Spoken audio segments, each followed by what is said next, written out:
Days biopics వస్తున్నాయి. So we all know that Puneeth గారి గురించి. సో పునీత్ గారు అంటే ఎంతో మంది ఫ్యాన్స్ ఉన్నారు.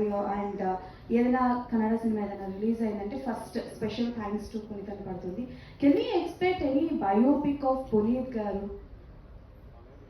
I don't believe in biopic, especially even somebody asked me, why don't we do father's biopic? We should not do. They should be like that. They are living legends. Always, for me, they are always living. Puneet and Rajkumar both are always living for me. I don't feel that they are not here at all. I feel somewhere it might be in your heart also, somebody else's heart also. Anybody here, and his eyes are looking. Yeah, but see, we have so many biopics and there are also lessons.